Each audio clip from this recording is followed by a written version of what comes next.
Hey everybody, it's Jason Blaha here, and so today I'm going to chat with you guys a little bit about doing higher rep benching, particularly with a pause, just being better in general for chest hypertrophy. Now keep in mind, I am actually trying to do a lot of tricep work at the time I'm making this video, so you guys are watching me do, a peak set, with 315, which I kind of worked in. I threw in a little bit of just my benching and then some of my tricep work into this particular video from the workout I did earlier this morning while filming this one. But you'll notice most of my bench work after the heavier set is all sets of 12. So what I'm doing here in this case, you see me knocking out sets of 12 with 225, right? Just dropping down to 225, doing sets of 12 paused.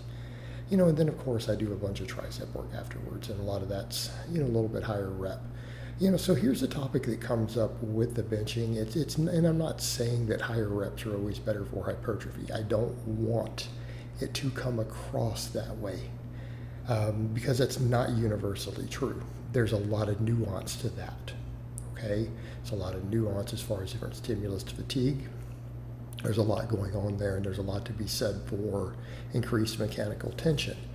But here's the thing. When we're dealing with big movements, bench presses, squats, things like that, your muscle balance as far as the rate that muscles are recruited is not the same at different percentages of your backs and at different weights. And there's definitely been some data that shows when we start getting to weights that we can lift for 8 or more reps, which is we're getting up to moderately high reps at that point. And 12 is definitely high reps. I count 12 as high, right? That's lightweight. I'm doing 225, or you guys can see me do reps at 315. So to drop down to 225, we're getting pretty light. But the data does seem to show that as we start getting above that, anything, you start getting close to lighter than 75% of your max, pectoral recruitment starts to go up on a rep-to-rep basis, which means that if we're taking the sets pretty close to failure, what does that mean? Well, the chest is getting more total activity out of the set. And as we get heavier, triceps take a little bit more of the load. So in other words, what am I doing here? Well, you see me building a bunch of chest, and then I'm hammering triceps because I know my triceps are going to be needed on the maxes. Well, so what does this tell us then about, weak point training and what we should be doing? I think that for people whose pecs are struggling, they're a weak link, and that could be whether visually or performance-wise. I'm more concerned with performance. But I will also be the first to say that, look, train like a power lifter and diet down if you want to look pretty jacked. It works pretty well. I generally train for performance. But again, size is critical. Myofibrillar hypertrophy is critical. Or strength, it really is. But in the case of when we're dealing with this, then, if you need your chest to grow more, this is where higher rep work comes in. If I were to double down, if someone were to come to me who says, hey, I really need my pecs up, they've got a lot of tricep, they suck out at the bottom of the bench, their pectorals are lagging, I'm probably going to have them do everything 10 plus reps on their bench. We're going to do a lot of rep work. I'm probably going to throw some dumbbell work in for them. Why? Because I can put the pecs into a more lengthened position. I can put the pecs into a deeper lengthened position, and we can do it for a lot of reps. Okay? I would probably combine the two together. 12 rep sets on the bench, 12 rep sets on dumbbells afterwards.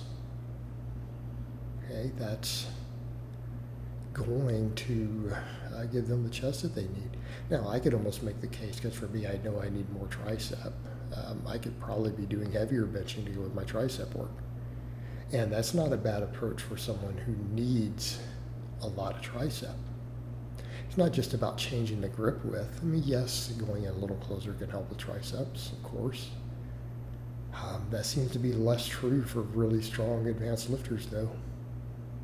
Again, if we start looking at data, But we look at the rep ranges, what do I mean heavier? I don't know, 5s, 6s. Any weight that you can't do for 8 reps. Okay, triceps, front delts, they seem to take a little bit more brunt of the work on a rep-to-rep basis. Doesn't mean pecs aren't being used. Doesn't mean triceps aren't being used on a bunch of 10s and 12s. But, if someone needed to prioritize that, who is not a novice or an advanced lifter? I'm not talking about novices. Because again, we start looking at a lot of the data. Power lifters, when they're studied, they can't find any difference in muscle activation in pecs versus triceps based on grip width. It doesn't seem to matter. Rep ranges and percentages matter, but not grip width. Again, only if we look at an EMG data. But that makes sense due to higher neuromuscular efficiency. But the rep ranges do seem to matter a little bit. It's just similar with squats, meaning a 70% max squat and a 90% max squat do not use quads versus glutes and things at the same ratios. They're kind of different lifts, aren't they? But again, it makes sense because how many powerlifting coaches out there was like, oh, prioritize triceps. Well, it makes sense if you're doing a bunch of other volume. Because the triceps are used a little more when we start getting closer to maxes. But again, back over to the point, if your pecs are lagging, really coming in and focusing on rep work, wrist stacking like I'm doing there so you get the deeper stretch on the chest, pause work, okay, higher reps, pause work, all those things, that builds pecs. It will build your chest. Anyone who's telling you the bench press is not a phenomenal chest exercise, well, they don't know how to train it or program it. All the available scientific literature says it's phenomenal. No one ever had a problem building a big chest 40, 50 years ago, even in the bodybuilding world, did they, with a bench press? Right? And I'm not saying there's anything wrong with machines or dumbbells, I'm just saying the bench does a good job for the majority of people. Okay. And in this case, again, it builds the entire chest, upper, middle, lower, right? If you execute it correctly, and I would say executing it correctly for that goal would be taking the reps up a little bit, pausing on the chest, right? All those things. I'm not saying you can't add some dumbbell work to it.